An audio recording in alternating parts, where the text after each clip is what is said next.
handle the truth. The Denise Simon Experience.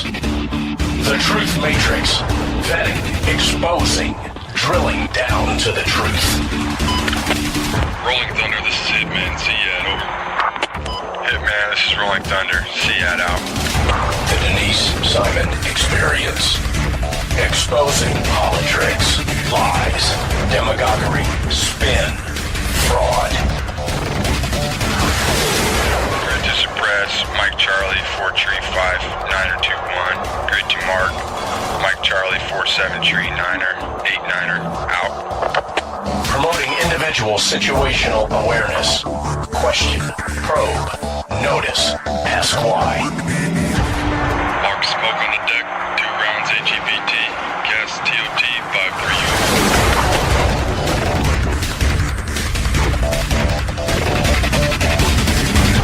And now, the Denise Simon Experience. Thanks, ladies and gentlemen, for joining us on the Denise Simon Experience.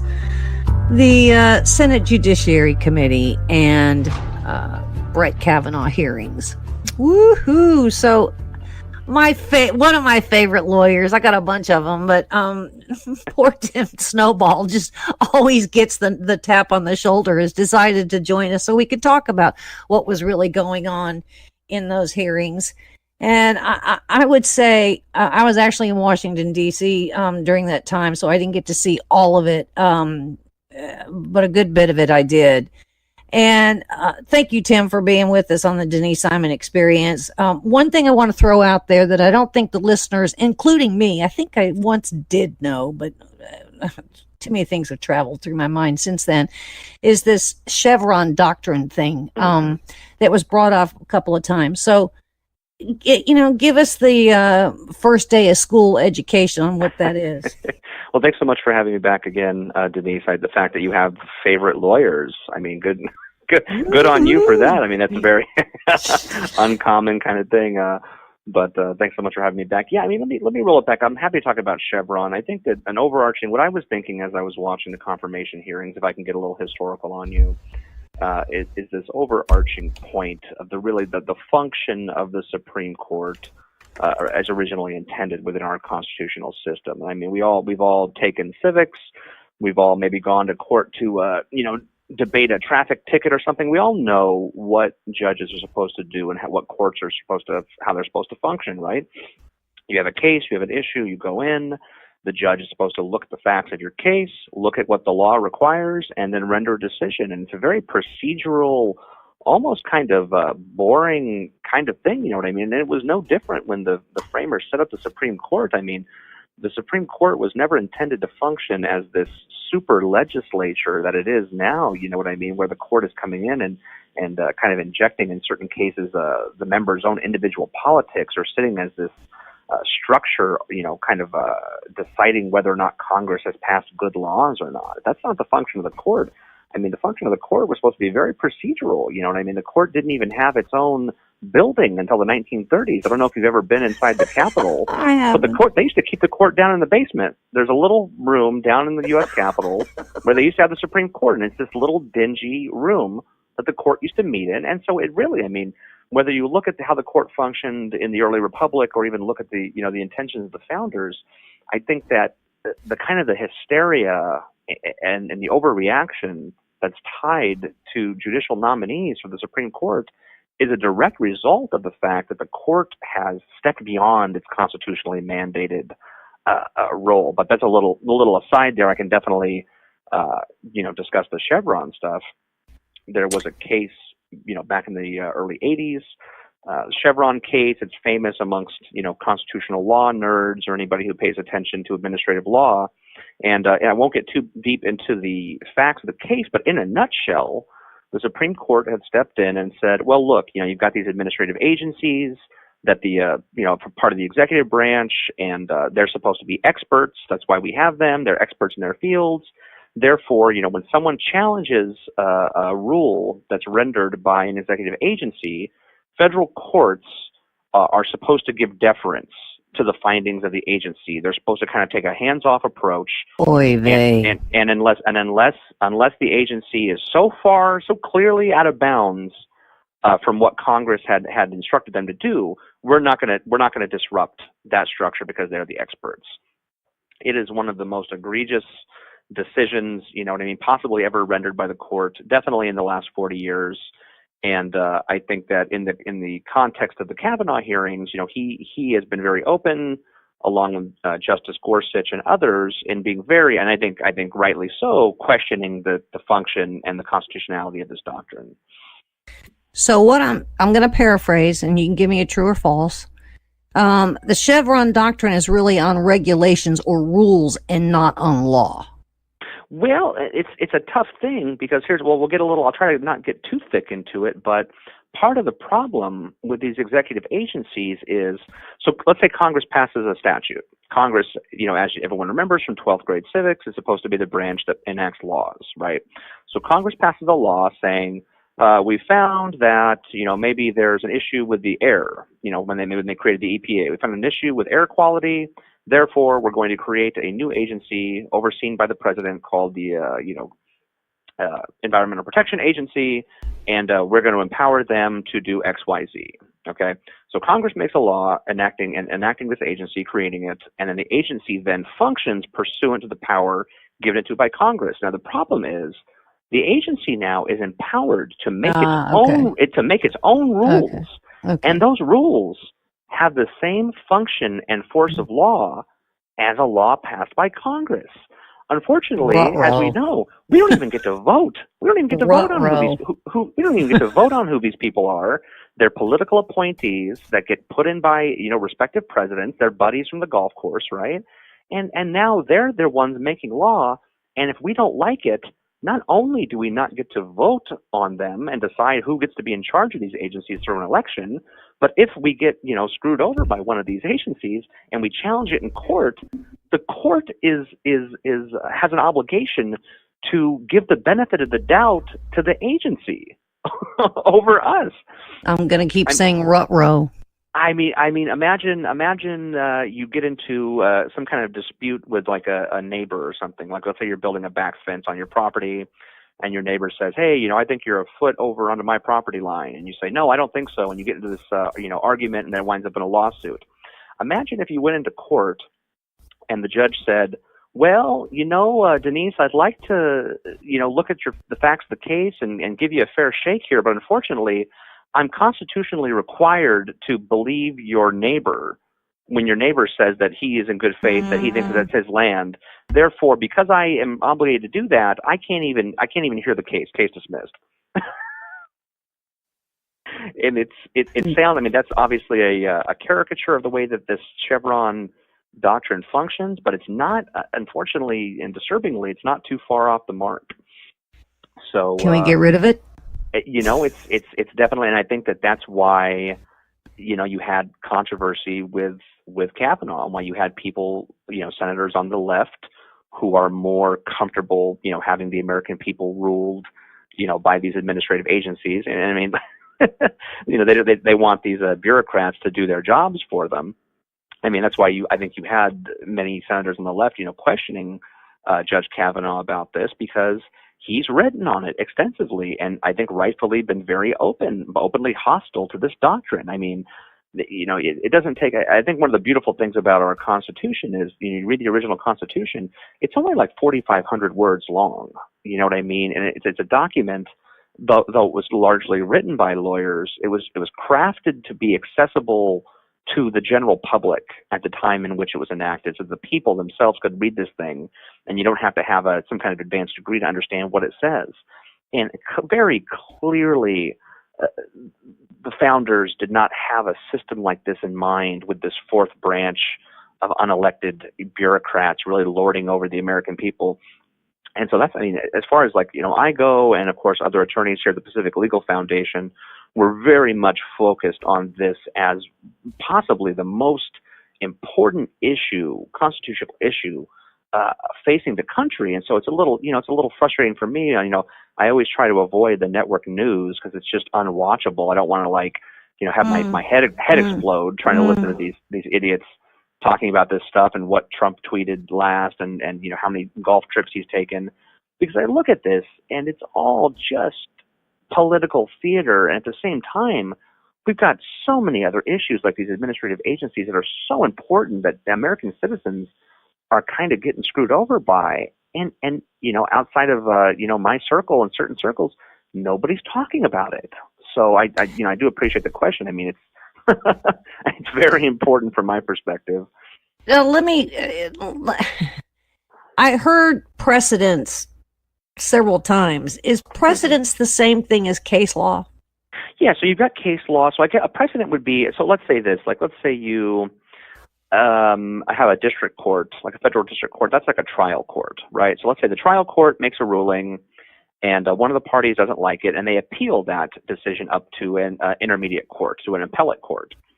And the appellate court says, maybe they affirm or they overturn the lower court ruling. Well, that decision at the appellate level then is controlling case law within the jurisdiction of the appellate court.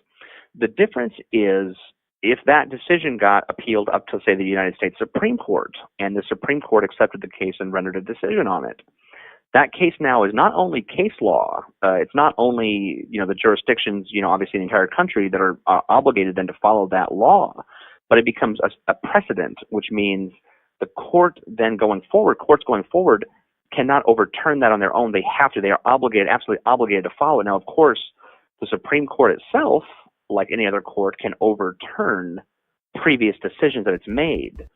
But there's a doctrine called stare decisis that functions to kind of not to bind the court's hands, but really to make them go through a certain doctrinal process before they overturn cases that they had already decided. Even if they're narrow, a lot of these controversial decisions come down 5-4. And, it came up in the context, I think, not only of Chevron, but of course, the left's kind of favorite sacred cow is, of course, the Roe v. Wade decision, right? And every Supreme Court nominee gets questioned on Roe v. Wade. They have a certain script they follow when they get up and they say, I believe in precedent and I would never do that. My job as a judge is to call balls and strikes. And it's almost this script where the function of the advice and consent function of the Senate in terms of judicial nominees and to the Supreme Court has really just lost all meaning. It's just purely political theater at this point. I'm struck then, and I may be overstepping this, not having gone to law school. It's almost as though decisions that have come out of the Supreme Court are supposed to be based on constitutional law, or, however it got applied based on, whatever the decision was. But it's almost as though what they said about a case becomes a law into itself. So you've almost added another law. Sure. And I think that's a fair way to think about it. The way that I would parse it out, though, is to kind of go back here and we think about the time, in the late 18th century when the Constitution was enacted. Now, the Constitution, it's not just a suggestion. I mean, I think people a lot of times will twist the meaning of the Constitution and kind of go, it's a historical document, very important, whatever. The Constitution is law, and the Constitution was democratically enacted at that time by the people. And the people who democratically enacted the Constitution included an amendment process in there for changing the document. You know what I mean? And so there's nothing in there. I mean, judges, because of their jobs, because of what they do, have to interpret the law. And part of the law they have to interpret is the Constitution. But there's no hint in the Constitution or anywhere else in the writings of the founders that judges were supposed to be able to insert their own political preferences into the meaning of the Constitution, that was their judicial function. I mean, you look at something like the First Amendment, for example, the freedom of religion or the freedom of speech. I mean, these are rights that have been recognized going all the way back for centuries in the English common law, and even when you get into different legal philosophy, these are what are considered to be natural rights that pre-exist government. Therefore, the function of having them, encapsulated and statutorily protected through the Bill of Rights makes sense. That's something completely different than a modern judge looking at the Constitution, looking at something like the Due Process Clause and saying, well, I know that the Constitution doesn't mention anything about this one particular political subject that I care a lot about, and I know Congress hasn't passed a law saying that we should protect this. However, like me as a judge, I think that this is really important. And because it's really important, I'm going to go ahead and step in here and recognize this new right or this new privilege that doesn't exist in the Constitution, that the people's representatives haven't enacted. But I'm going to go ahead and, as an unelected lawyer, and I feel like it's my duty to step in here and to do this. And it's a really, it's a really egregious kind of thing. And I think that that's the real difference between, a Brett Kavanaugh and somebody else, that's been nominated by a Democratic president. I mean, the function of a justice, I think, is encapsulated by, hopefully soon to be Justice Kavanaugh, Justice Gorsuch, and Justice Scalia, and others, is your job as a judge is to look at what the law requires, look at what the Constitution requires, look at the facts before you, and render a judgment based upon what the law says. Your job as a judge is not to make the law. There's a reason why we elect members of Congress to pass laws. Precedents or case law isn't always correct. So that's the summary of, I guess, where I was going to. Just because it's cited and it's been through, some lower court, blah, blah, blah, blah, blah, blah, it doesn't mean that precedence fully applies or should apply, and that it was correct in the first place, right? I think that's fair to say. I think that you, especially, you look at some. I can pass the bar now. Yeah. I think especially when you look at some really egregious examples, it's not hard to see that. You look at a case like Plessy versus Ferguson. Plessy versus Ferguson was a case where the court had stepped in, and the case had to do with separate train cars based upon race, and the court had stepped in and said, look, even though this company is providing, or the statutes provides for separate train cars based on race, one train car for white people, one train car for black people. As long as if they're separate, that's okay as long as they're equal. So that was the principle of separate but equal, and that was the law for 50 or 60 years. After that, that was okay. And of course, the court stepped in famously in Brown versus Board of Education in the 1950s and said, no, we were wrong. The court, when they decided Plessy versus Ferguson, was wrong. And there's been all kinds of examples of that throughout history. And so I think that, rightly so, cases like Roe, I won't take a position on Roe personally. I have a professional kind of view on Roe, and I have a personal view on Roe. But I think that the Democrats, rightly so, try to ask Kavanaugh about it because, those of them who've gone to law school are aware of how this works, and even those stare decisis functions to protect decisions that have been previously rendered by the court, especially those that have become kind of ingrained within our culture or relied upon by individuals.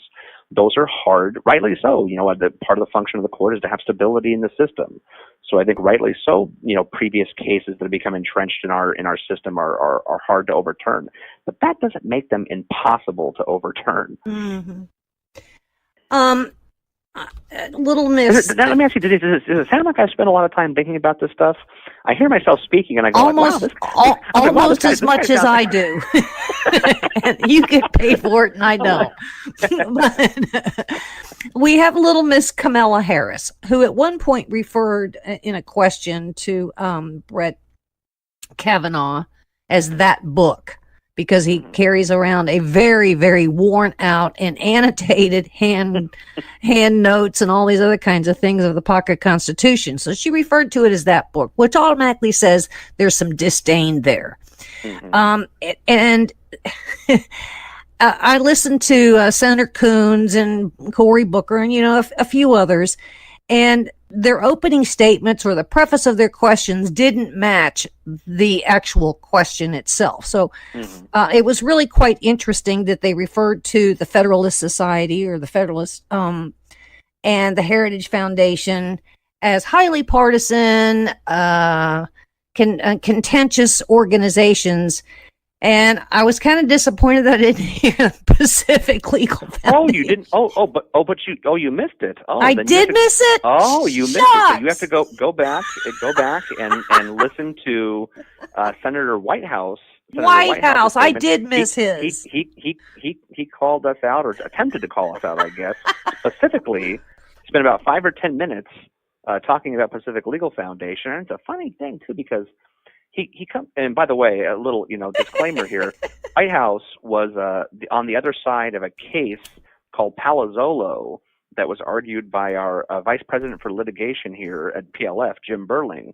And Jim kind of wiped the floor with him back. No wonder White House. I'm not going to say that that's his motivation for kind of coming after us by name, but there was some talk that maybe he was still a little bitter about the resolution of that case. But I'll leave that up to the listener to decide. But no, he had this entire diatribe where he was talking to Judge Cavanaugh.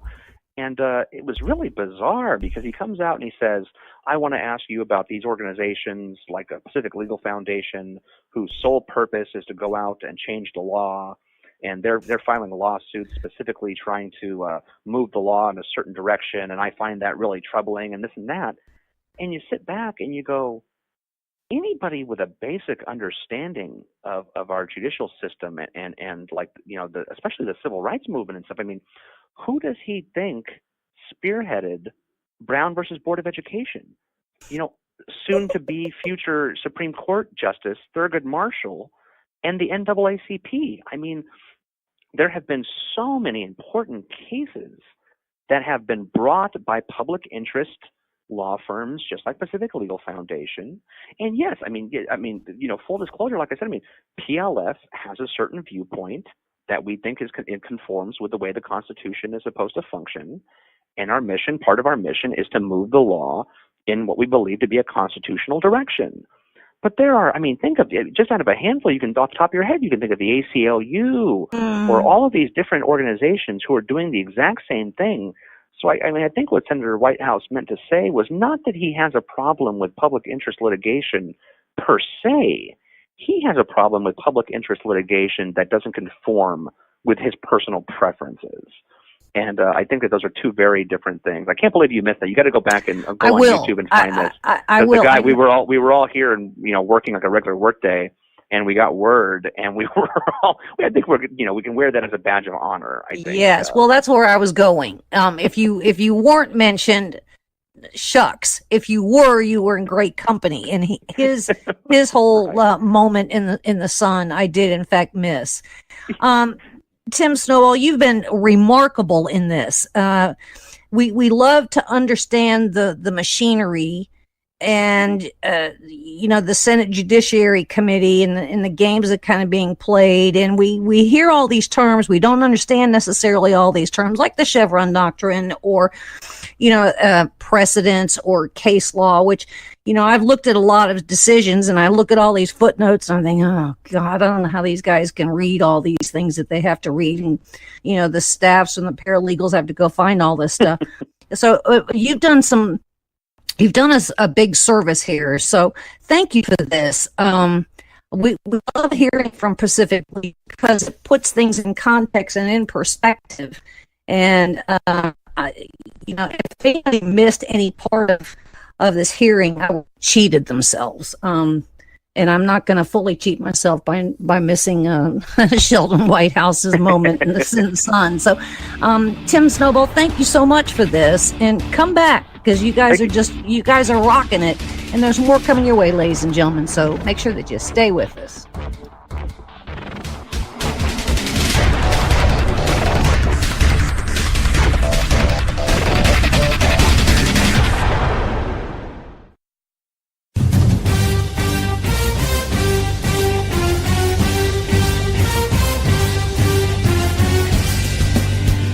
About to join Don Ewan, co-host of Cowboy Logic Radio, and Denise Simon, host of the Denise Simon Experience, for a weekly situation report, or SITREP.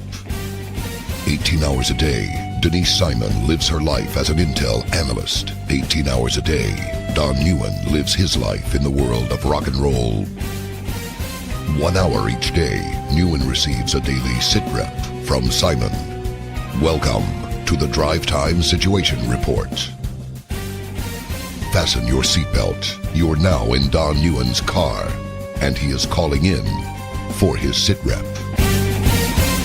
Check the Talk America Radio schedules for showtimes at talkamericaradio.us.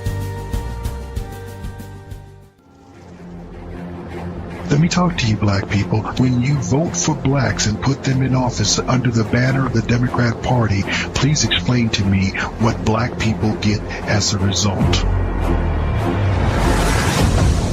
This was not a nap that we have been taking. We are in a coma. You know what the interesting thing about pensions is? That's today's money given to people who ain't doing nothing for you today. Get off that black Democrat tit that they've been sucking on. Your country is being stolen from you, and the promise is being stolen from your children, and they're telling you it's all right while the rest of the world is trying to lap us. Well, why are we doing so poorly? 2 words: teachers' unions. Are you kidding me?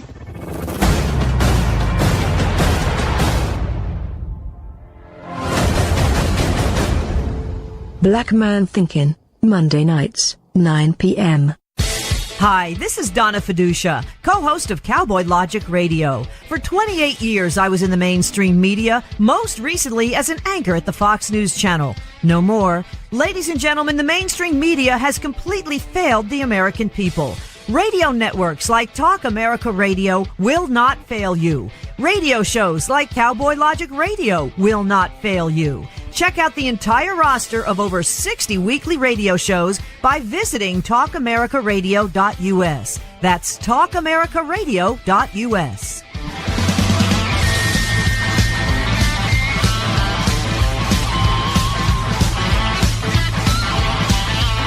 TalkAmericaRadio.us.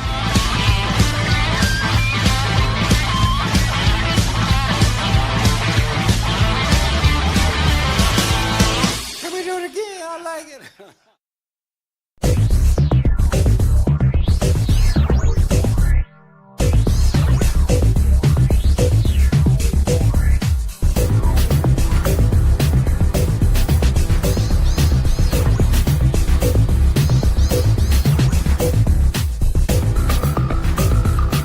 Thanks, ladies and gentlemen, for hanging with us here on the Denise Simon Experience. We're really going to change gears going from September 1918, and we're going to talk a little bit about radicalization and jihad. And so a mutual buddy, Patrick Dunleavy, introduced me to Valerie Greenfeld. Now, Valerie, I think she's an overachiever. In fact, I'm pretty well decided that she is an overachiever. Probably everybody in her family is an overachiever because she worked at the U.S. Senate. She was the White House Legislative Affairs representative under President Reagan. She's worked over at the Investigative Project. She's got 2 master's degrees, and she's an author, and there's a whole bunch of other things, but I would take up the entire segment with the resume. Don't want to bore them. But welcome, Valerie, to the Denise Simon. Thank you. Happy to be here with you. Now, you've written this book, Backyard Jihad, and it's essentially this in the spirit of how parents can detect any kind of radicalization of their children, whatever age they may be. But I would also argue it isn't just about radicalization of jihad and Islamists. Is there a component, too, for something like gang violence? Because I think it's really the same, in some cases, it's really the same playbook. Like an MS-13 or, some of these other kinds of radical behaviors. Sure, absolutely. You're right. I mean, radicalization is on the same par as, you go online, which is the number one place that most Americans are radicalized, and there are all kinds of predators. So it could be MS-13, it could be a sexual predator, it could be, all kinds of different predators. And so radicalization follows the same process regardless. So if you understand it from the background of jihad, it certainly can help any parent or their children to understand all kinds of predators. It's a matter of being aware of yourself and your environment. Okay, I'm going to be a snot, which is pretty easy for me. several years ago under the Obama administration, the FBI had taken out all the documents and the training manuals from their databases, some mandate. The big question is, has anybody put them back in again? And if they haven't, great question. If they haven't, then I would think they would have Valerie Greenfield on speed dial right about now. And that is because of Fort Lauderdale and Fort Hood and San Bernardino and the Pulse nightclub and the Boston Marathon and Chattanooga. I mean, we can go on and on and on. And so if those manuals have gone away and that whole political correctness thing has been somewhat tabled, they ought to be calling up Valerie. How are they doing that?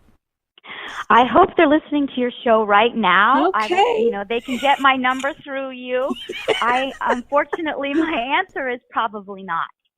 The problems that Trump has been having with the FBI with regard to leaks and with regard to draining the swamp, I think they've got a long way to go. And I would be very surprised if the training manuals have been fixed back to the way they should be. That's one of the biggest problems they're having over there. Is, that people are not on the same page. Well, they're clearly operating on an old doctrine here. And, we've got something that it used to be said to us a lot, and that is see something, say something.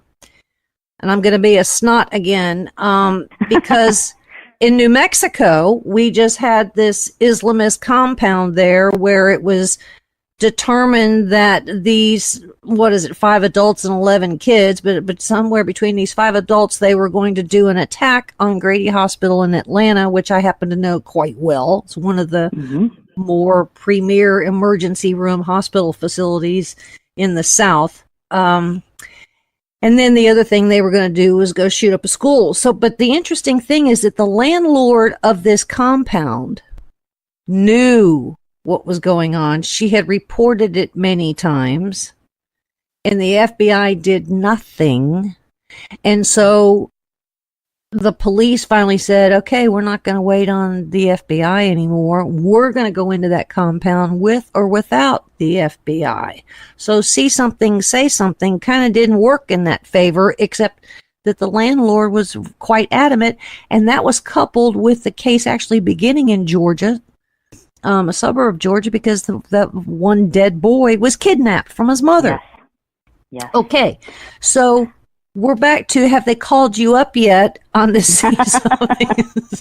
I wish they would call right now, because you're right. There are so many problems, and it doesn't look like they're being fixed. The one thing that's great about this story is that it didn't happen. And the hospital in Atlanta, actually, I'm going to meet there on Friday. I'm going to Atlanta to go to that hospital and talk to them about their security. But luckily, it was found out. Otherwise, who knows, what would have happened. But see something, say something. There's a gentleman actually that's a friend of mine. His name is Phil Haney. He wrote a book called, he's the best. He wrote this book called "See Something, Say Something," and it's say clearly nothing about whistleblowers. Yeah. Uh-huh. Right. Say nothing. Right. You're right. Because what happens when you say something is, your life is destroyed because, you were trying to do the right thing and be a whistleblower. So the powers that be come after. So, I guess it's a tough tightrope to walk, to decide, yes, I want to do the right thing, but I have to do it anonymously. And perhaps that's what happened here, so that, this was stopped. And, because of that, I don't know. But we still need people to call, and we still need people to give information. But they also have to know that, sometimes it comes back, and that's very sad.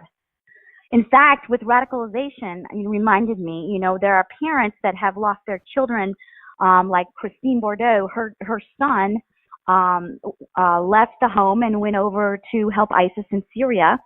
And she was telling me that many of the mothers that she spoke to that were trying to contact their sons or their daughters in the Middle East somewhere were being threatened because they were trying to accuse them of aiding and abetting a terrorist organization, when they were really just sending money to their child, or they were trying to find out where their child was. Mm-hmm. It's a very sad account.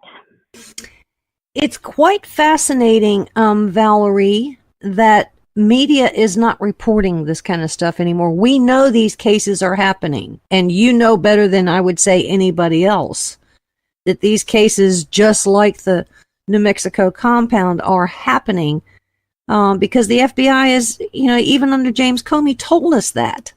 That in all 50 states they were working, some level of 500 cases. I get these updates every day from the FBI, and there are a lot of those cases in there that just don't hit the media. So do they just not want, we're back to pre-9/11 mentality that nobody wants to talk about radicalization anymore? Yeah, apparently there's only, a few talk shows like yours that really gets the truth out there. The media is not on our side, unfortunately. The liberal media wants to hide all of this stuff, and, that aids and abets the terrorists. You'd think somebody would go after them, but, that's why your show's so important, because this stuff is happening, and the only way people are going to find out about it and believe it is by listening to your show and reading my book and reading other people's, stuff, that the whistleblower stuff, because that's what's really going on behind the scenes. We had a situation in Moore, Oklahoma, that I think was in the news maybe a day and a half. I think it was Moore, Oklahoma City. Anyway, where it was I think it was a meat facility, and the guy came in and literally beheaded one of the employees until the owner shot him. Remember that one 2 years ago? Nobody knows about this stuff. And then when people complain, like, for example, like you had mentioned earlier, Fort Hood, that it was called a workplace violence. Mm-hmm. And it took years for all of the people that were murdered to go back and say, this has to be recalculated because people need to understand this is terrorism. And it's the same thing with this meat place. Nobody wants to know about it because it's not pretty. It's not happy news. And they want to hide behind, tolerance and political correctness and all these other made up ideologies that really just mask reality and in the end are going to hurt us. And we know that Europe is really kind of covering it up. We know that Facebook and Google and so forth, they have met with the British, broadcasting, and they've met with Angela Merkel and whatnot, that they don't want these kinds of things reported over there either. Right. And all the women that are getting raped and all the younger people who are trying to get housing, and then these illegal immigrants come in and get the housing first. It's causing a lot of problems for Angela Merkel. I don't know what's happening, but I think Germany's in a lot of trouble, and I don't know that they can turn back at this point. And so here's I guess necessarily where we are, because the media won't report it, because there is some kind of censorship or an embargo on this information. Then it kind of forces all of us to give up our own situational awareness. Everything is great. Don't worry about a thing. We got security cameras everywhere. But that kind of didn't work out in Jacksonville this past weekend, did it? Yeah. That's really, security cameras can report after the fact, but we need to get before the fact. Mm-hmm. And I think our society has changed a lot based on the information. Information has become so quick, and things can go around the world. There was a saying, that the lies can go around the world before the truth can put its pants on. And the truth is that's exactly what's happening. And now people are isolating because of technology. Somebody can be sitting, a child can be in the basement of their home, and the parents have no idea what they're doing, and they're chatting, on some website with some radical recruiter, and who knows, the next day they take off. And then the parents are like, what happened? They have no idea. And this is part of the culture that's changing, that, we need to pay better attention to our children. They need to have morals and values instilled in them before they leave the home and go off to college, because that's when they're going to start exploring these things. And at many times it's already too late, because we've got the Muslim Student Association and the Students for Justice of Palestine on, over 300 campuses around the United States. And they're out there, they're predators, and they see the vulnerable kids when they come into college, and they're targets. And so, in just another blip that I think was in the headlines about, I don't know, 140 seconds, was the fact that Abu Bakr al Baghdadi came back from, some From darkness. Yeah, after Russia said they killed him. But yeah, and he makes this declaration: keep doing what you're doing, and I encourage you to do this and that and this and that. And we don't know where that distribution went necessarily, but we do know that some news organizations picked it up, reported it for about 140 seconds, and then it went away again. So we're back and all of a to sudden it's on page 17. Yes. So when it comes to, okay, we pretty much did the gun thing. Now we did the knife thing, and now we got the car thing or the truck thing, and right. And they're constantly changing their tactics and their strategies. And that's what's so difficult, is to stay in front of them, to get ahead of them. And, it's easy to blame guns, and it's easy to say, let's change this law and that law. But what are you going to do? Go take people's trucks? Mm-hmm. It has to come from the inside. We have to be more defensive and see what's going on before it happens, because a lot of this stuff we can't change an event when it's already in play, but we can certainly educate our people about what's going on so that they're ready, their eyes and ears are open. We can educate them with regard to immigration. Who are we letting into this country, and what are they doing when they get here, and are they creating enclaves, in Mexico or wherever, so that New Mexico, so they can start training, young jihadis to murder the infidel. All kinds of stuff like that we can certainly do something about.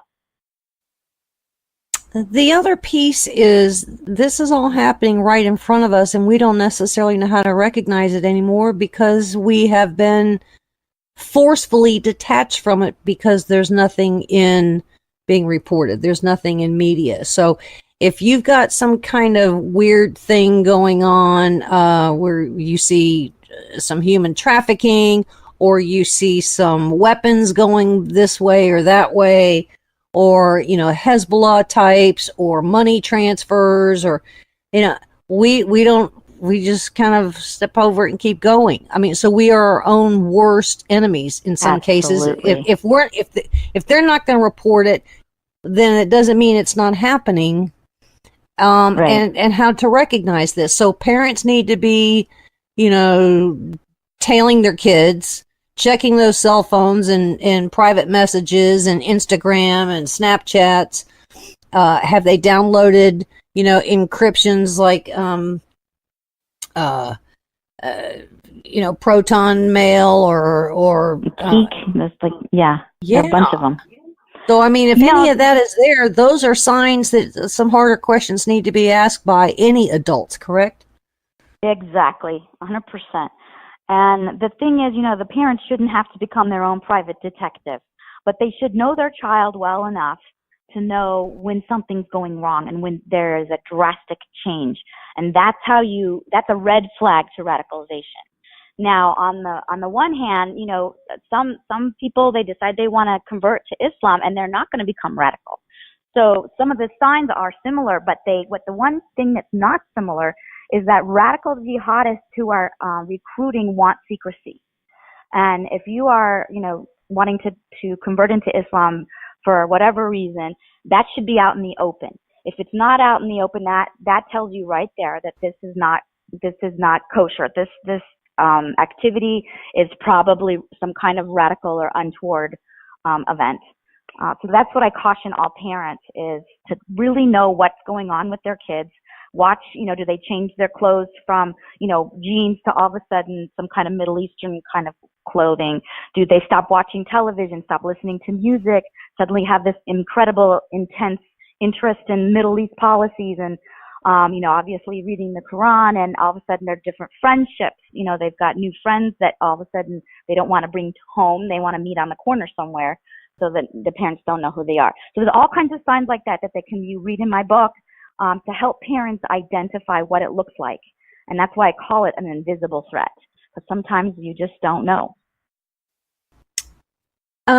And so I would also say this is a different dimension to parenting, that a normal parent has never had to really encounter this kind of parenting before because of all of these predatory influences that they're getting. And it isn't just about jihad or subscribing to Islam or any of that, but I mean it's gangs, it's bullying, Valerie, there's a whole different scope to what young adults need to do now of being parents, and I don't think that they're equipped for it, and I don't think the teachers are in school either.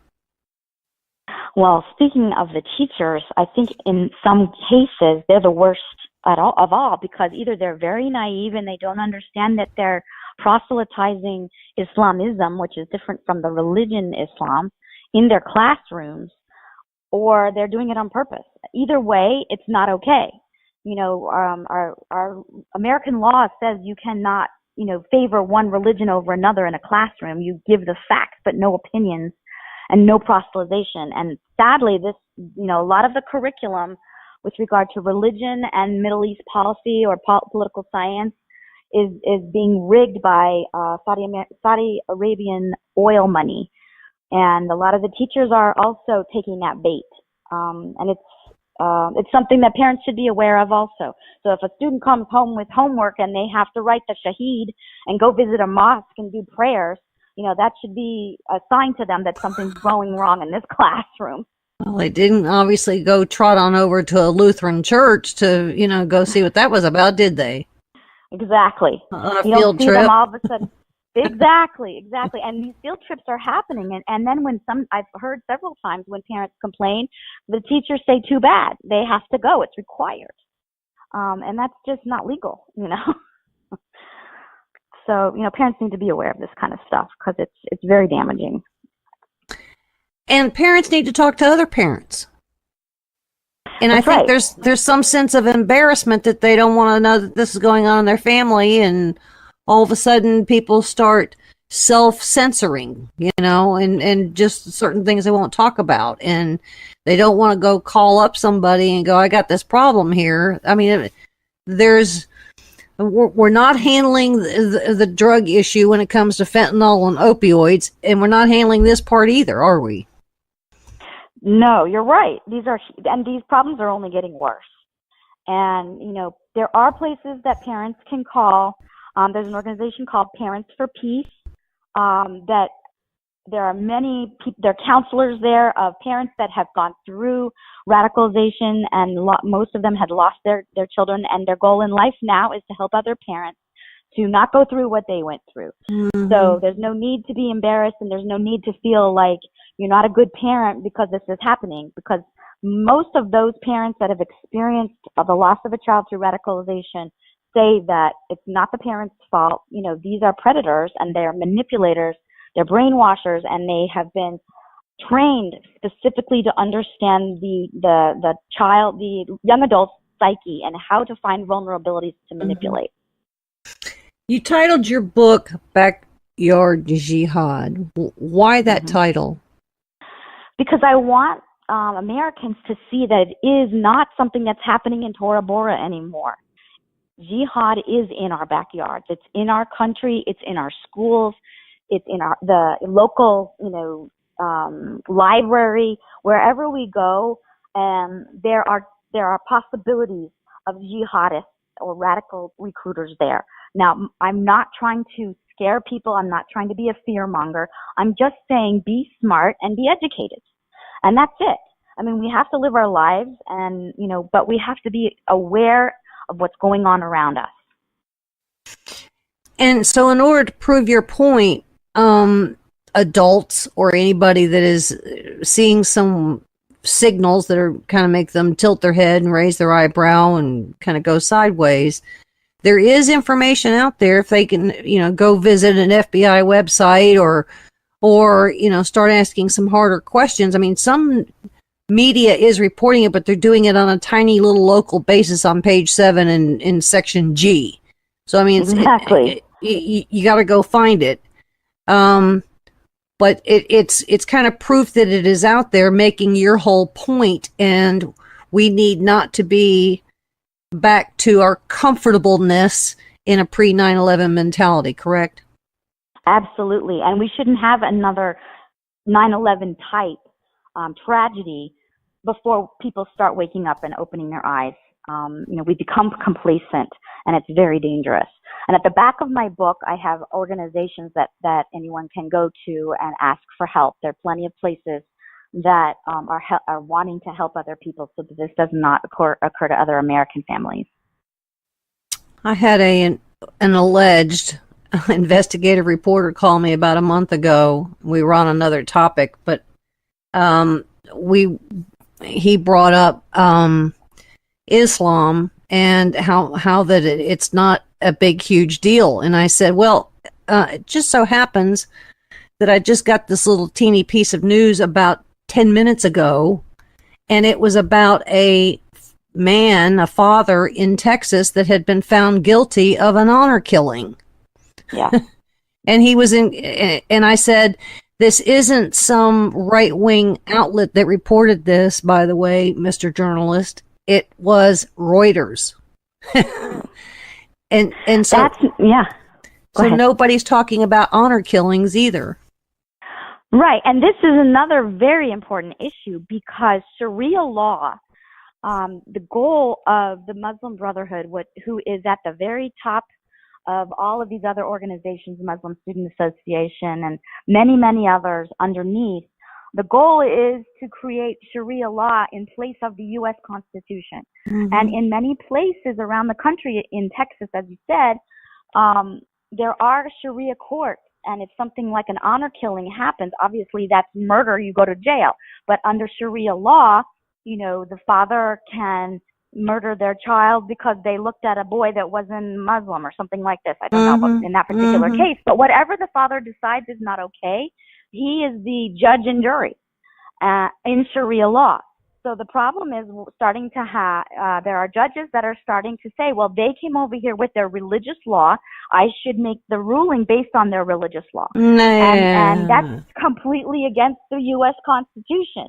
And there are women and children that came to the United States thinking, great, I'm going to be free from this shackles of Sharia law.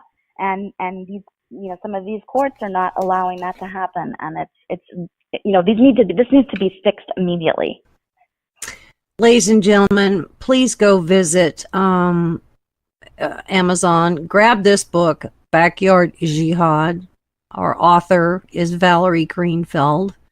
Valerie, it has been a distinct pleasure having you with us here so we can kind of keep this conversation going since it's kind of faded into the darkness. And, we can sit here and list all of these things, from Fort Lauderdale, who I think that guy was just convicted sentenced this week, or last week, the Pulse nightclub, San Bernardino. We can go on and on and on. There was Texas with the art thing. Garland, Texas. Yeah, Garland, Texas. But good luck with the book. Thank you for being here on the Denise Simon Experience. And please come back. It is a very, very important topic that I want to kind of keep reminding listeners out there about it from time to time. It's been a pleasure having you. And ladies and gentlemen, there's more coming your way, so stay with us.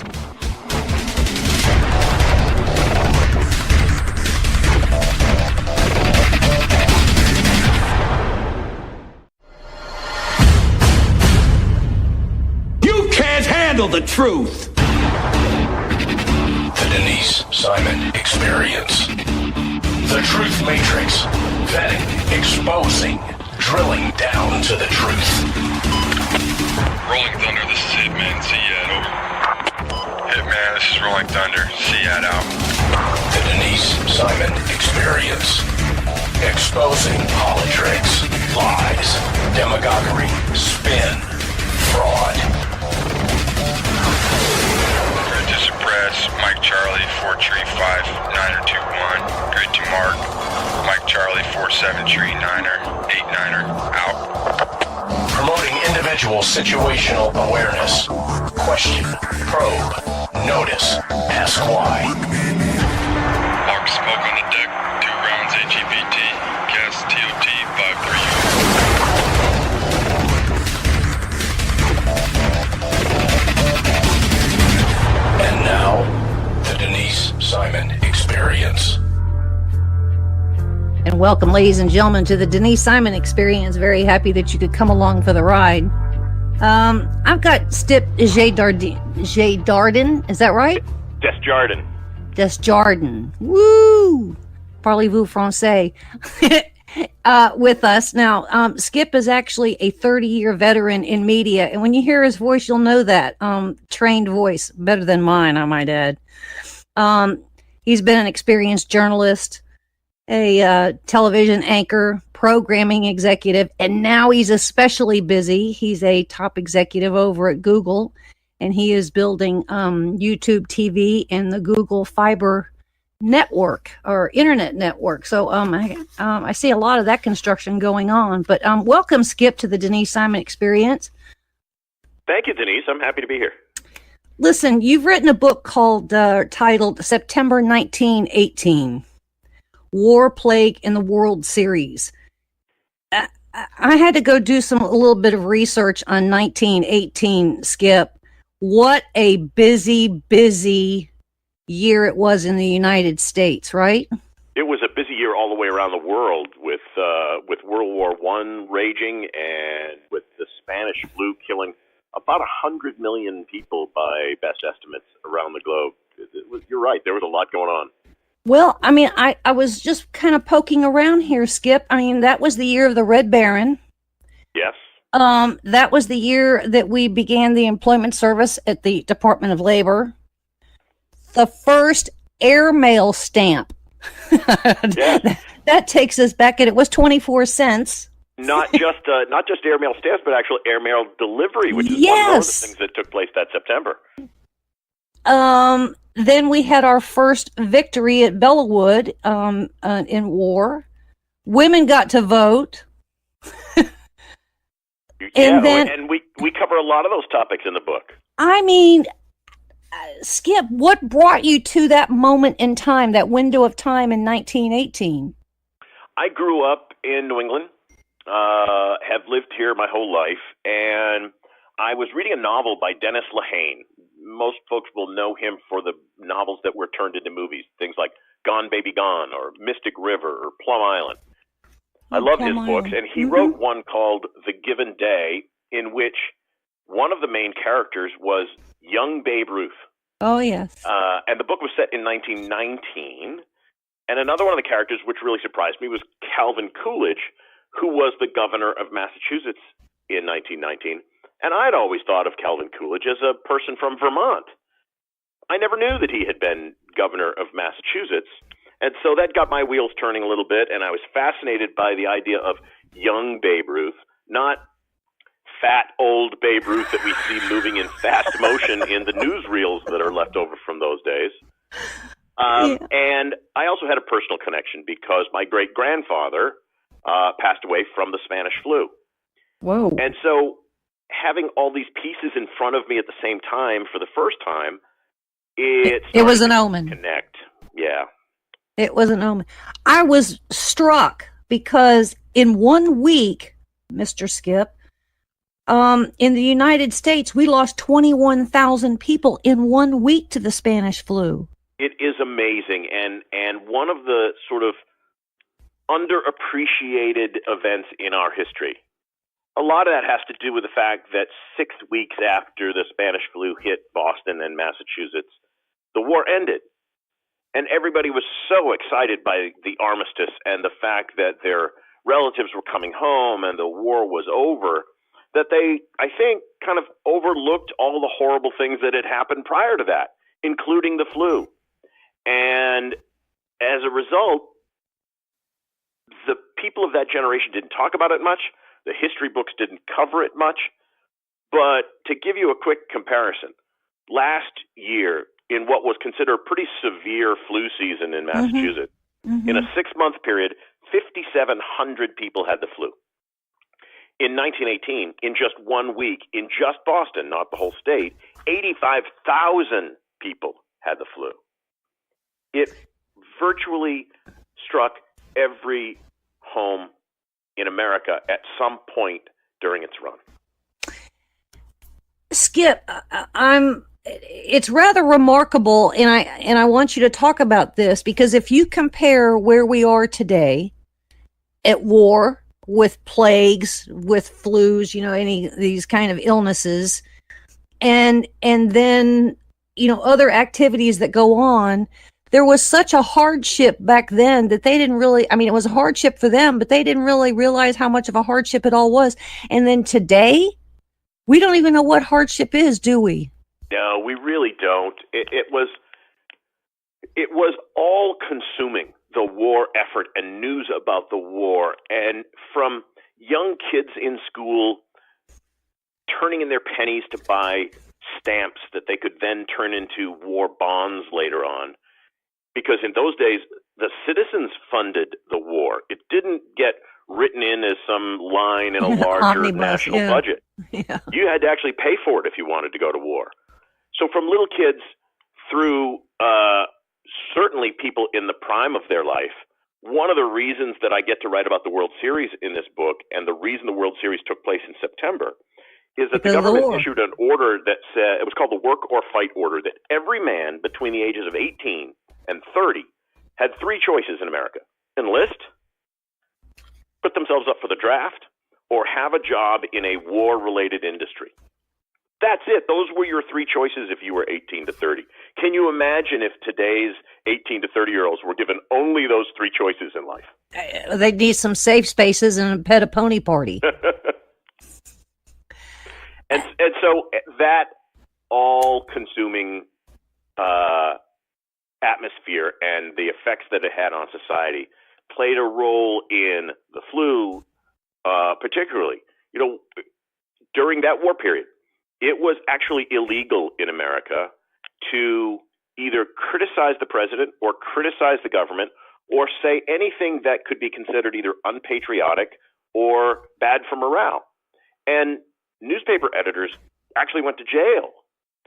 And so when this gigantic epidemic broke out, newspapers were afraid to report on it, because what could be worse than morale than an epidemic that was killing literally hundreds of people every single day in Boston?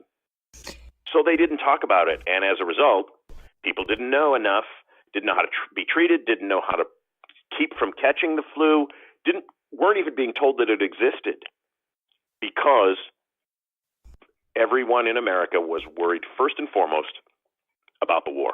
Mm-hmm. And yet something like the World Series, which actually was played a whole month earlier because of the war, had to go on because we kind of needed that, didn't they? Back then, they kind of needed that. Yeah, it was considered, at least up until that point, to be good for morale, because it was entertainment, it was a diversion. Now, the decision had been made that once that World Series was over, baseball was going to shut down for as long as the war lasted. Because the government said, once this World Series is over, all those 18 to 30-year-olds who are playing baseball, we need them. We need them to enlist or to be working in war industries. And so this was it. They didn't know how much longer baseball would be gone. And so even in the course of what should have been very joyous, great, fun World Series games the way they are today, when the last game was played and the Red Sox won, the last World Series they'd win for the next 86 years, although they obviously didn't know that at the time. They simply walked off the field and changed their clothes and went home and signed up for the draft or got a job in a factory. And the same of the people in the stands. They shuffled out of the stadium and went home. There was no big celebration for the World Series having been won. So, Skip, we send you into a high school, say a sophomore history class, and you stand up in the front of the class kind of doing a show and tell on your book. Don't you believe that those faces in front of you would be an absolute shock to hear what you've written in this book, September 1918? Yeah, I think they would, because it's an underreported, understudied time in our history. Even in high school history classes today, they spend an awful lot more time studying World War II than they do World War I. Mm-hmm. And one of the things that I would hope that I would be able to convey to these kids, A, is these momentous, huge things happened, and you really should pay attention to them and learn more about them. But B, they have parallels in our society today. Mm-hmm. So the country was going through a demographic change. Two things were happening. Immigrants were flooding into America because this is where the jobs were, and we needed those people to fill jobs, particularly here in New England, where there were gigantic factories turning out shoes and boots and blankets for the troops overseas, and they needed people to be running those machines because half of the population, adult men, were gone. The other factor in demographics and at the time was that partly as a result of manufacturing, America was becoming more and more urban, less and less rural. And Massachusetts, in exactly that time period, represents a great example of that change, when for generations, Republicans had absolutely dominated politics in Massachusetts. And for the first time that fall, an Irish Democrat was elected to the Senate. Mm-hmm. And of course, that was very much a portent of the way politics and demographics would go in Massachusetts from that point forward. Forever, it yeah. was a turning point that gets lost in our history studies today. It's really quite remarkable. And for the sake of the listeners, certainly grab this book, September 1918. But I mean, kind of just go through a timeline of 1918. Skip, when you were looking at this window of time, were you finding more facts that were just stunning to you, that you had to, grab and insert into this book? I mean, yeah, I found facts that were stunning to me. First of all, the magnitude of the death and carnage from the flu was absolutely amazing to me. At the peak of the Spanish flu, one person was dying in Boston every 9 minutes. Can you imagine the media coverage today if a city had people dying every 9 minutes? No. And yet here, this amazing story is somewhat forgotten. More than facts, what I was fascinated by were the people connections that I found as I did the research. And they're almost like these guest stars who would show up in the story as it went along. Couple examples. One of the hardest hit places from that Spanish flu epidemic was an army camp just outside of Boston, where at one point in time, in a hospital with about 400 beds, they had almost 10,000 sick soldiers. In the middle of that maelstrom was an Army private just trying to get through basic training, just trying to stay healthy, and writing these imaginative letters home. And that Army sergeant turned out later to be E.E. Cummings, the famous poet. And here he is right in the middle of my story, and I didn't even know it till I was 2/3 of the way done with the research. There's a high school football player from Cambridge, Massachusetts, just outside Boston, who heads off to the Midwest to play, to study and to play college football. And he shows up on the very first day of college football training and finds that his school, Notre Dame, has a brand new coach who's in his first day as a coach, and that coach is Newt Rockne. There's a unit of Massachusetts soldiers who fight and win the very first all-American battle of World War I. And hanging around the fringes of that unit is a painter who's looking for a subject. He's been hired to do a painting about the war. He can't quite find a good subject. That painter is the amazingly famous John Singer Sargent, whose paintings you would know immediately if you saw them, who was also from Boston.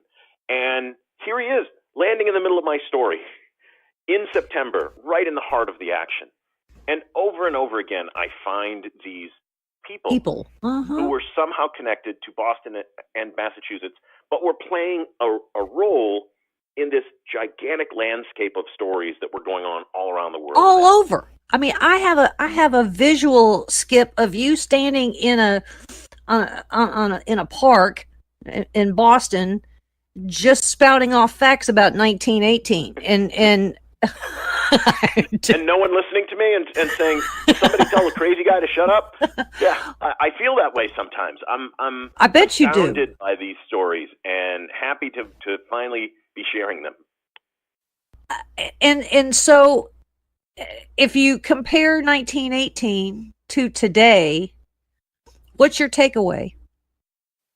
My takeaway is that we have improved in some areas and not in others. We've improved dramatically in things like science and medicine. And if we were to face an epidemic, if Ebola, for instance, were to, which is currently flaring in Africa, were to make its way here to the United States, medically, we'd be much better prepared to fight it. The other institutions in our society that we rely on, the government, the media, not so much. I could see them making the exact same mistakes that were made 100 years ago. They have not had the kind of advancements that other parts of our society have. So, how many times have you written a column in the Boston Globe on these facts, these historical facts? Because you're going to have to teach these, because I mean, a lot of them I didn't know.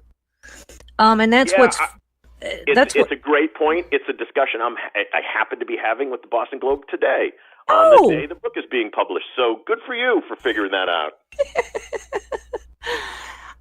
I interview a lot of authors, and most of these books that they write are historical books, and I hope my listeners don't get too bored with them, because we're learning things through people just like you that we had no concept of. And we're talking about U.S. history, which is generally only taught for one semester, somewhere along a 4-year span of high school. We don't teach economics. We don't teach civics. And so you're really doing a public service here, Skip. Did you realize that?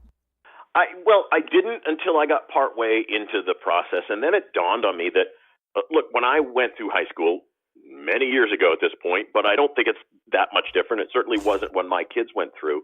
U.S. history tends to go Pilgrims, George Washington, Civil War, World War II. And that's about all that they cover in the course of a school year. And there is so much that goes on in between those giant events that shaped us as a country, shaped us as a society, and still have effects on how we live our lives today. We just don't spend a lot of time in a limited school year focused on anything but the absolute greatest hits. And so, what was your take on President Wilson then at the time, in that time frame? Wilson was an interesting character for a couple of reasons. One, which was that he was not a politician. He had been the president of Princeton University and then spent 2 years as governor of New Jersey, and that's it before he was elected president. And so once he became president, he didn't have a lot of the political skills that you might be looking for in a wartime president. And he didn't have a lot of sway over his own party, certainly not over the opposing party. And part of that was he got reelected in 1916 on a campaign slogan of, "He kept us out of war." He got inaugurated for a second term at the beginning of March of 1917, and 6 weeks later asked Congress to declare war.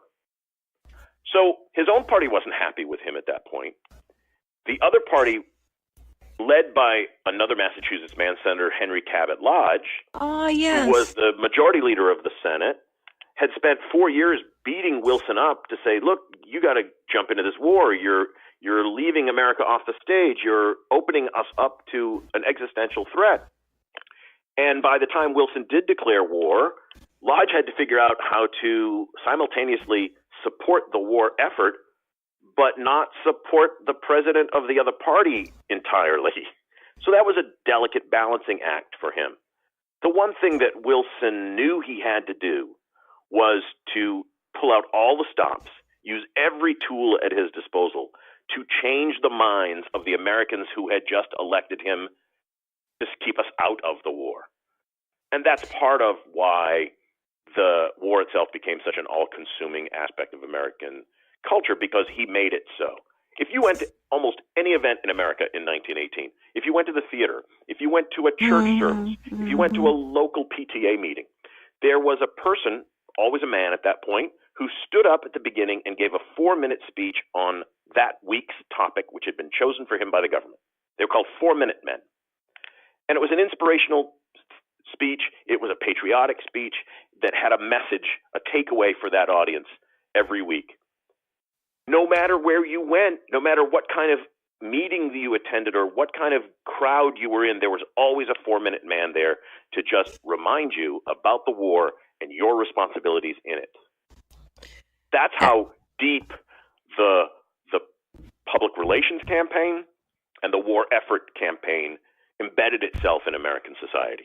Certainly didn't have that for World War II, Vietnam, Korea, Iraq, don't have that today. Afghanistan, right? Yeah. Well, Mr. Skip, congratulations on this book. This has been a fun segment with you. And ladies and gentlemen, the title is September 1918, War, Plague, and the World Series, the 100th anniversary of the most haunting month in U.S. history. And I would say that based on some traction that you got with this and your studies and your research, that there's another book in you. Would that be right?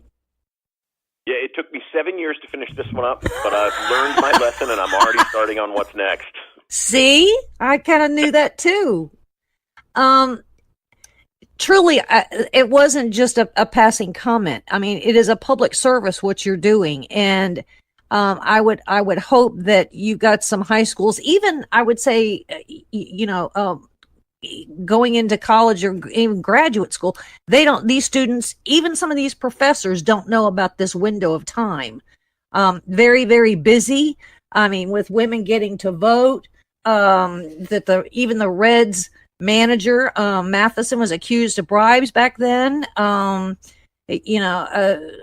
Just so many things that were happening, and you've done a great service to focus in on this. I wish you a lot of luck on this book, and appreciate all the time and effort with that you've put into this, and certainly being with us on the Denise Simon Experience.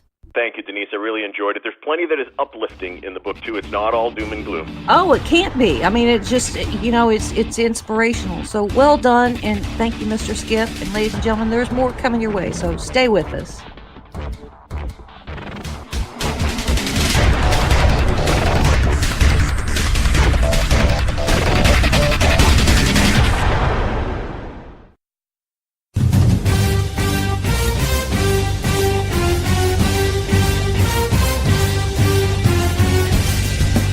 You are about to join Don Ewan, co-host of Cowboy Logic Radio, and Denise Simon, host of the Denise Simon Experience, for a weekly situation report, or SITREP. 18 hours a day, Denise Simon lives her life as an intel analyst. 18 hours a day, Don Ewan lives his life in the world of rock and roll. 1 hour each day, Ewan receives a daily SITREP from Simon. Welcome to the Drive Time Situation Report. Fasten your seatbelt. You're now in Don Ewan's car, and he is calling in for his SITREP. Check the Talk America Radio schedules for showtimes at talkamericaradio.us. Let me talk to you, black people. When you vote for blacks and put them in office under the banner of the Democrat Party, please explain to me what black people get as a result. This was not a nap that we have been taking. We are in a coma. You know what the interesting thing about pensions is? That's today's money given to people who ain't doing nothing for you today. Get off that black Democrat tit that they've been sucking on. Your country is being stolen from you, and the promise is being stolen from your children, and they're telling you it's all right while the rest of the world is trying to lap us. Well, why are we doing so poorly? 2 words: teachers' unions. Are you kidding me?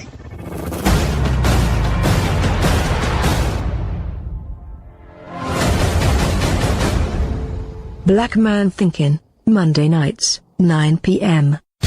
Hi, this is Donna Fiducia, co-host of Cowboy Logic Radio. For 28 years, I was in the mainstream media, most recently as an anchor at the Fox News Channel. No more. Ladies and gentlemen, the mainstream media has completely failed the American people. Radio networks like Talk America Radio will not fail you. Radio shows like Cowboy Logic Radio will not fail you. Check out the entire roster of over 60 weekly radio shows by visiting talkamericaradio.us. That's talkamericaradio.us.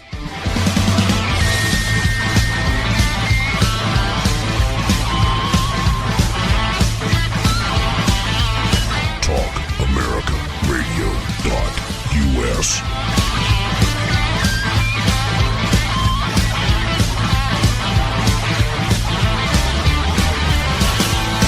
Can we do it again? I like it.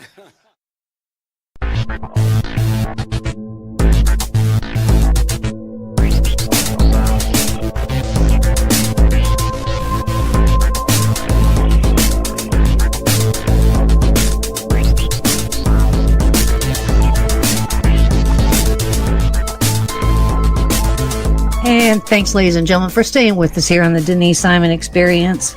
6 years. It's almost too hard to believe. So Michael Lngmire is with us once again, and we so appreciate his time coming on the Denise Simon Experience. On 6 years, we're talking about the attack of Benghazi. And Michael has been writing about it. I think he's got actually a new piece about to come out in a day or so. He's part of the Benghazi Truth Team. He's been on this for quite some time. And since we're approaching this sad anniversary, we welcome Michael Lngmire to the Denise Simon Experience to talk about Benghazi. So with that, how you doing, Michael? I'm doing pretty good. You know, just continuing on. We're in process. Yeah. There's a couple of names that seem to always get forgotten in the entire equation when it comes to Benghazi. And I want to, before we kind of get into what Barack Obama had to say the other day, I do want to remember one particular fellow, and that is David Ubben. Yeah. And he seems to be the real forgotten name in this entire equation. I mean, he waited on the roof for 20 hours for some kind of a medical evac situation, which essentially blew his leg to smithereens. And right. I know that he was in whatever hospital it is in Baltimore. Walter Reed. Thank you. It just wasn't. Yeah. For months and months and months and months.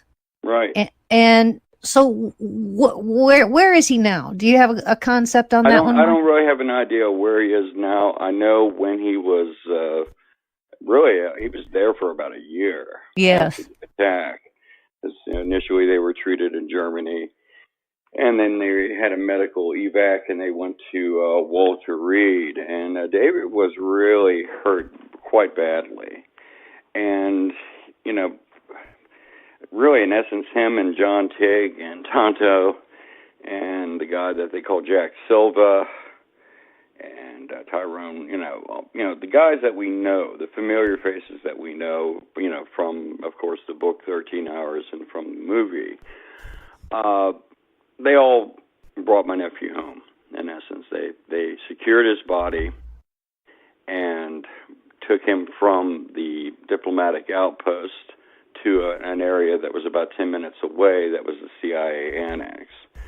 So Louis Gohmert is a congressman from Texas, right? Mm-hmm. Yes. And Louis actually called my wife and I, and it was one of those moments where, necessity outweighed opportunity, and I was actually at a rehearsal for the band I had at that point.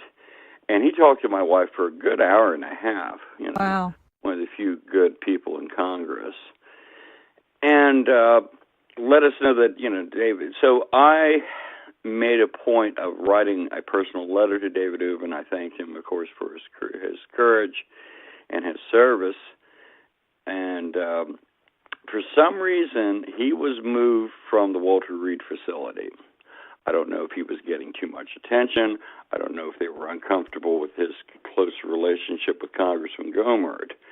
But he was definitely moved from that facility. I have no idea what's going on with him now. I wish I did. It's a good reason to call Louis again, really. Yeah. Well, I think so, too. We know the survivors. And I think that probably Chris Peranto, otherwise known as Tonto, is probably more the more outspoken. Right. And that's good. And he's a more verbose sort of guy, Yeah. To say the least. And but John Tegan is doing some remarkable things. A guy they call Tig, who's actually considered the quiet one of the three main guys that we see out in public. He's got an organization that he's started that is trying to help prevent veteran suicide, and he's still quite active. He's got a T-shirt that I limited edition that put out by Frontline Apparel that I just got the other day, actually, that just has Valor on the front of it with a snake wrapped around it looks like an AK-47, and below it says, remember the Benghazi forums, and it says September 11th, 2012, So he's still being quite active. I'm hoping, as this month is also Suicide Awareness Month, to do hopefully some sort of interview with him and promote his organization.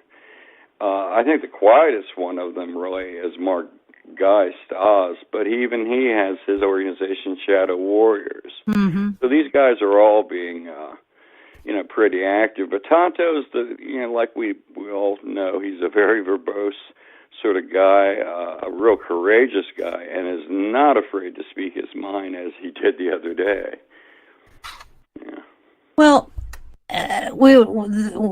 with Tonto speaking the other day, he came out with a rather stinging criticism, and rightly so, of Barack Obama, who was speaking, I think, at University of Illinois at Urbana or wherever it was, and Obama actually continued to carry that baton that says that Benghazi was a conspiracy. Yeah, exactly, which is just so vastly insulting that it's almost not worth commenting on. But of course, knowing me, of course, as we both do, I had to respond to that also, because I just said, this is patently ridiculous that this guy, in the aftermath of the attack itself, blamed an inconsequential video, and now he's still speaking about it. He's the typical narcissist. He takes no responsibility. It's everybody else's fault. It's everybody else's perception, and Lord knows he did everything, and he has so much regrets about what happened and things, and it's tiresome. He's a tedious, pathetic man. It's a shame that we got sold a bill of goods for 8 years with this guy. Pathetic is a great word. Oh, he is. It's just pathetic is the definition has his picture in there. Yeah. Well, the other silent bunch in all of this too, which is kind of surprising, are those that were assigned the CIA. Those that were assigned to the CIA post. Nobody there on the CIA side has really spoken about any of this, have they? Well, exactly. I mean, Tonto, Tig, and Oz, they were contracted. They were GS contractors working with the CIA, and they had a security clearance. And when they decided that they were not going to sign the confidentiality agreement and speak out, their security clearance was pulled by, oddly enough, John Brennan So ding, ding, here we ding. are. Ding, ding, ding. Now he's understanding what that's about. But John Brennan had deserved to have his pulled. Those guys basically spoke up as American citizens and as brave warriors, and I'm glad they did. Or maybe we wouldn't be having this conversation. And what is particularly fascinating is there were a handful of other people. There was General Carter Ham, who has been rather silent. Yes. There were I think it was Ambassador Krenz, who was assigned to Benghazi before Ambassador Stevens.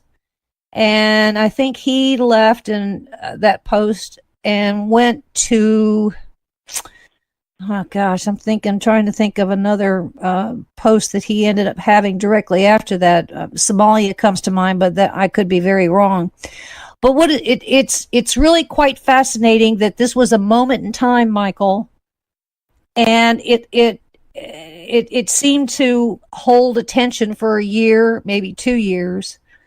And then it just faded away into the history books, never to be really spoken of again. And it's been 6 years. That's a long time, isn't it?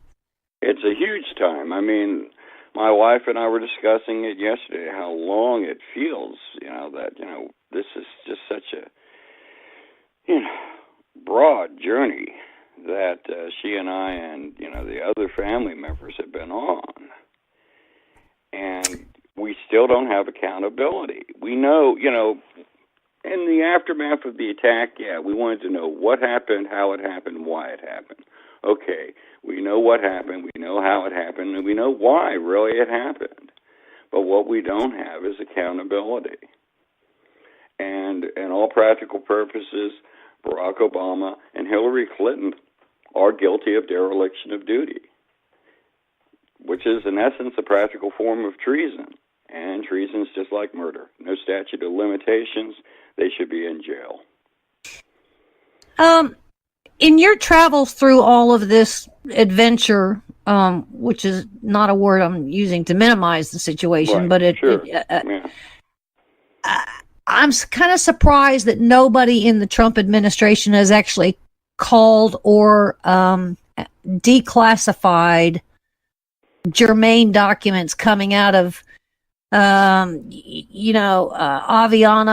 or right. the Pentagon or the State Department or the National Security Council.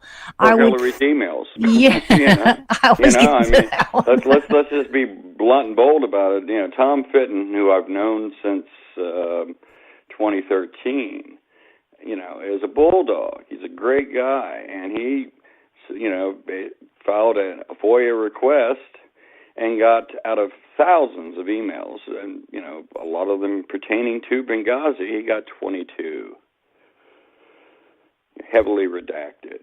Remarkable, isn't it? Yeah, it is.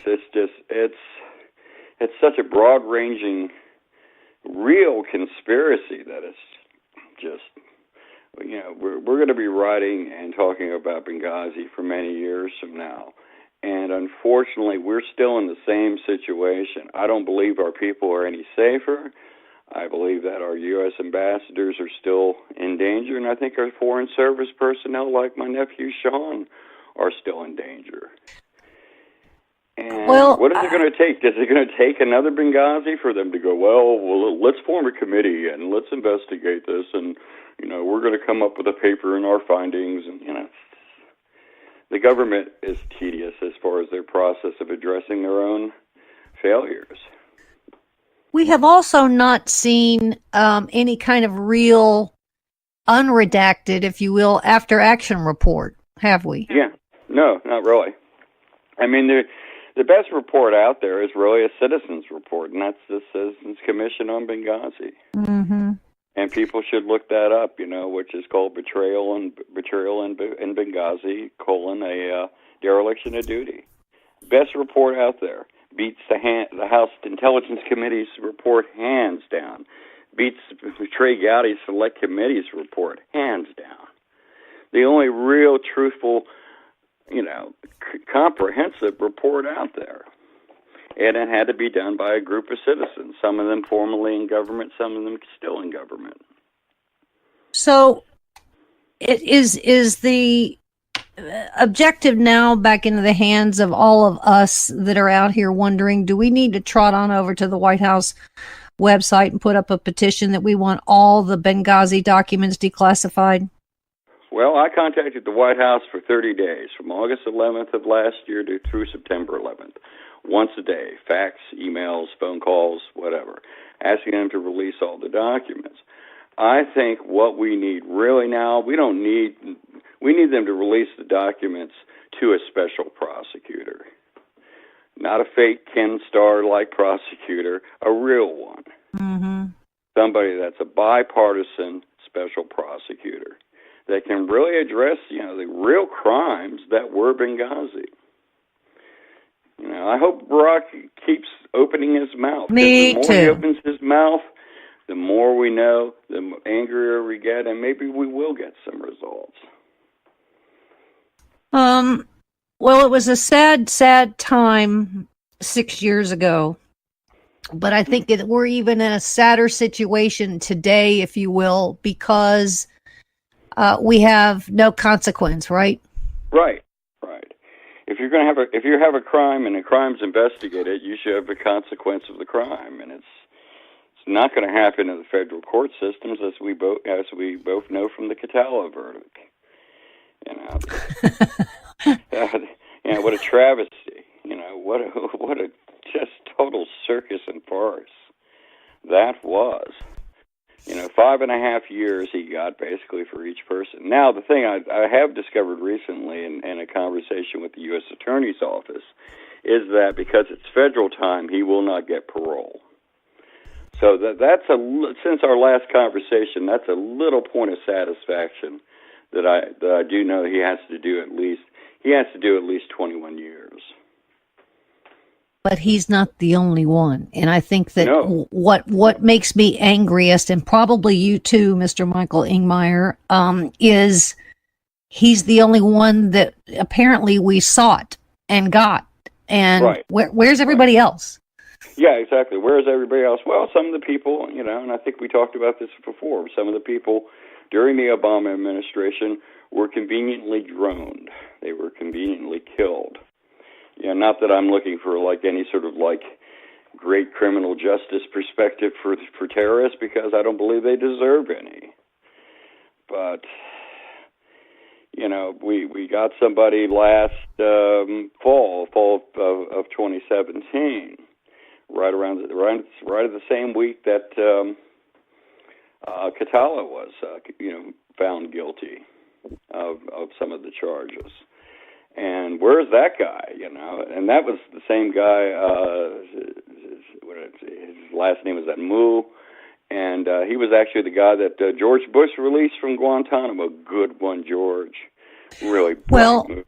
in some fairness to that, though, there were these pledges that when they were released, they were to go into their home country's prisons, and they did. Right. So many of them did. But then you've got this leadership that gets mad and defiant. What do? They let them out. Yeah, they let him out, and the whole practical purpose is that this guy ends up in Libya and ends up as one of the the heads, one of the leadership team of the Benghazi attack. So we have this quasi-government, Right. and I'm saying quasi-government that's supposed to be on our side in Libya. Right. And I haven't even seen any indication that anybody of our State Department, whether it was under Tillerson or whether it's under Pompeo, that has gone now to the Libya leadership and said, hey, what documents do you have that are over there that we need to have access to, or have they been delivered and will to the point where we'll never get? I mean, there's an open wound there, I think, still with what is happening in Libya. Libya is, in fact, still a condition by which it is a terrorist, headquarters. Yeah, it's a terrorist stronghold. Yeah. Well, yeah, part of the issue is definitely Hillary Clinton. She not only covered her tracks, but she also made the Libyan president of the time quite angry with her stupid, well, it's a video, they caused it. It was a video. It was a video that led to the impetus of these guys to, go attack them and kill Americans. What difference does it make, Mrs. Clinton? A lot. Or Susan Rice's emails, or Ben Rhodes' emails. Yeah. Yeah, I mean, and these are all people that really need to be in adjoining cells, Susan Rice, I mean, taxpayer-paid liar, goes on 5 Sunday talk shows, the Sunday after the Benghazi attack, and just lies to the American people. How is Pat Smith these days? I talked to Pat, I guess it was about 10 days ago. Her health was improving. She is facing yet another anniversary, of course. And, she's still tough as nails, but she's just trying to get through her life, trying to enjoy things. And, just continuing on. As if there's really a choice, because it's not a choice. Right. I mean, that's because what you have to do. she has no choice. Mm-hmm. It's definitely this whole process that we've been on. Has led to. I don't want to talk about my in-laws or Sean's widow. Just say that there are some divisions that have occurred, possibly because of Pat's involvement and definitely with my involvement. And they have a right to grieve the way they want to, and that's the way I'll leave it at that. Mm-hmm. But Pat has been resilient. She's maintained, but she's getting tired. She's in her 70s. She's ready to take a little bit of a break. So I'm continuing the process on her behalf and with my own interests too involved here. I think we had somebody, who was it, Greg Hicks, that had given some congressional testimony. Yeah. Another hero of mine. Yeah. Yes, and he too probably ought to be tapped on the shoulder and, kind of see what his reflections necessarily are. In this span of time, more things are necessarily learned. Somebody may have gotten an email and go, let me tell you this that never got out there, or, let me show you this document that never got out there. So I think some things will have probably surfaced in a 6-year time span that are part of a building evidence file, correct? Yeah, exactly. In fact, I heard from Greg's attorney, Victoria Tunsing, the other day on a completely unrelated matter, and I almost wanted to. And I might do that because she wants me to send her a copy of this 6-year piece that's coming out on Politic, .com on Monday. And I really do. I think when I send her a copy of it, I'm going to say, how is Gregory Hicks? What's going on with him? That's. I'm glad you mentioned him because he really got sort of railroaded and just totally, to me, abused in the sense that he got demoted and was placed in a secondary position, and it's just a shame that, really the way he was treated. Well, I think it kind of comes down to some of these 6-year hence discussions, and maybe time for yet another after-action report that's done by all of the people that had some kind of connectivity to this, because we're not going to get it from anybody else in government, even if they did declassify. So, or which they probably would take another several years. But I would say, there's other things that have probably surfaced, other things that have been learned, other discussions that have happened. And maybe even David Ubben might offer up something. So maybe a 6-year hence after action report is part of your homework, Mr. Michael Lngmire. Yeah, okay. Yeah. Like I don't have enough to do. Uh-huh. Right? Sure. Yeah, well, you never know. And I'm hopeful with the current administration that we will get to a little bit more to the bottom of the aftermath of Benghazi and things. But Trump's fighting a kind of uphill battle, against the intelligence community and government and the people that basically have a lot to lose by having a lot revealed. I think an awful lot of people would be on Mr. Trump's side and wave some big banners if some additional documents he ordered them to be declassified. Yeah, I would hope. I'd like him to start with the origins. I'd like to see the document that I've discussed in articles and in conversations. That's called PSD-11 from August of 2010, where the Obama administration allegedly decided to eliminate or replace quasi-secular rulers like Gaddafi with members of the Muslim Brotherhood. Because that's the foundational structure of this. You got to know the before, you got to know the during, and you got to know the aftermath. Context. Which is what the House Select Committee totally missed. The context. Yeah.